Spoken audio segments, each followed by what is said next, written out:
रात के करीब 2 बज रहे थे। पाकिस्तान के एक बेहद सुरक्षित सैन्य इलाके में अचानक हलचल मच जाती है। सायरन बज उठते हैं, हथियारबंद गार्ड दौड़ पड़ते हैं और एक कमरे के अंदर बैठे अधिकारी के चेहरे पर घबराहट साफ दिखाई देती है, क्योंकि अभी अभी उन्हें खबर मिली थी, हमारे सिस्टम में कोई घुस चुका है। लेकिन हैरानी की बात यह थी कि ना कोई दरवाजा टूटा था, ना कोई गोली चली थी और ना ही किसी ने सीमा पार की थी। फिर ये कौन था? और सबसे बड़ा सवाल, क्या ये काम भारत की खुफिया एजेंसी रॉ का था? यहीं से शुरू होती है एक ऐसी सच्ची कहानी जिसमें ना सिर्फ जासूसी है, बल्कि दिमाग, धैर्य और देशभक्ति की वो ताकत भी है जो बिना किसी आवाज के इतिहास बदल देती है। भारत की खुफिया एजेंसी रॉ का गठन 1968 में हुआ था और इसका काम है देश के बाहर रहकर भारत की सुरक्षा सुनिश्चित करना। ये एजेंसी खुलेआम काम नहीं करती, इसके एजेंट्स का कोई रिकॉर्ड सार्वजनिक नहीं होता और इनके मिशन अक्सर दुनिया की नजरों से छुपे रहते हैं। कई बार ऐसा होता है कि रॉ के एजेंट दुश्मन देश में सालों तक एक आम इंसान बनकर रहते हैं और सही समय आने पर ऐसा काम कर जाते हैं जिसका असर पूरी दुनिया पर पड़ता है।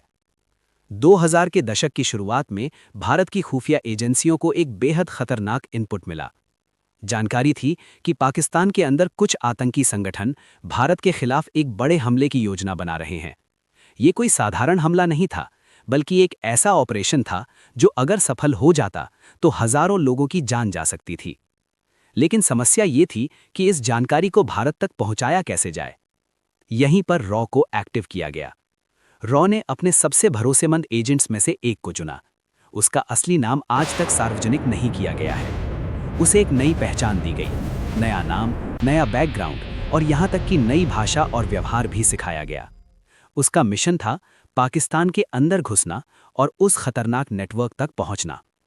वो एजेंट पाकिस्तान पहुंच गया और वहां एक आम नागरिक की तरह रहने लगा। दिन में वो एक छोटा सा काम करता, लोगों से घुलता मिलता और धीरे धीरे उसने अपने आसपास के लोगों का भरोसा जीतना शुरू किया। महीनों बीत गए, लेकिन उसने कोई जल्दबाजी नहीं की, क्योंकि उसे पता था एक छोटी सी गलती उसकी जान ले सकती है। धीरे धीरे उसे कुछ ऐसे लोगों तक पहुंच मिली जो उस गुप्त नेटवर्क से जुड़े हुए थे। एक दिन उसे एक ऐसी जानकारी मिली जिसने सब कुछ बदल दिया। पता चला कि आतंकी संगठन एक बड़े शहर में एक साथ कई जगहों पर हमला करने की योजना बना रहे थे।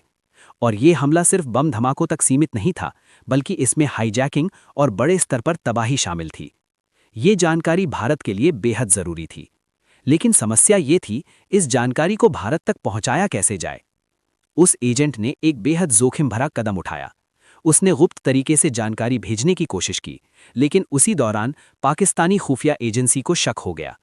अब पूरा इलाका सील कर दिया गया, लोगों की जांच शुरू हो गई और हर संदिग्ध व्यक्ति पर नजर रखी जाने लगी। अब वो एजेंट एक जाल में फंस चुका था। अगर वो भागने की कोशिश करता तो पकड़ा जाता और अगर वहीं रुकता तो भी शक के घेरे में आ सकता था। यहीं पर उस एजेंट ने अपनी सबसे बड़ी चाल चली। उसने खुद को पूरी तरह सामान्य दिखाया, जैसे उसे कुछ भी पता नहीं हो, बल्कि उसने जांच में सहयोग भी किया और इस तरह उसने खुद पर से शक हटाना शुरू किया। इसी बीच उसने एक जोखिम भरे चैनल के जरिए महत्वपूर्ण जानकारी भारत तक पहुंचा दी। जैसे ही ये जानकारी भारत पहुंची, सुरक्षा एजेंसियां तुरंत हरकत में आ गईं। संभावित जगहों पर सुरक्षा बढ़ा दी गई और कई संदिग्ध लोगों को गिरफ्तार कर लिया गया। कुछ ही समय में एक बहुत बड़ा हमला होने से पहले ही रोक दिया गया। मिशन पूरा हो चुका था, लेकिन एजेंट अभी भी पाकिस्तान में था। अब उसका सबसे बड़ा लक्ष्य था सुरक्षित वापस लौटना। लेकिन अब खतरा पहले से ज्यादा था, क्योंकि शक की सुई अभी भी कई लोगों पर घूम रही थी और कभी भी सच्चाई सामने आ सकती थी। कई दिनों तक सही मौके का इंतजार करने के बाद उस एजेंट ने सीमा पार करने की योजना बनाई। रात का समय चुना गया और बेहद गुप्त तरीके से वो सीमा की ओर बढ़ा। हर कदम पर खतरा था, हर आवाज डर पैदा कर रही थी। लेकिन आखिरकार वो भारत की सीमा में प्रवेश करने में सफल हो गया। जब वो एजेंट भारत लौटा तो उसे कोई मेडल नहीं मिला, ना ही कोई सार्वजनिक सम्मान, क्योंकि उसका काम ही ऐसा था जहां पहचान छुपाना ही सबसे बड़ी सफलता होती है। लेकिन उसकी वजह से हजारों लोगों की जान बच गई।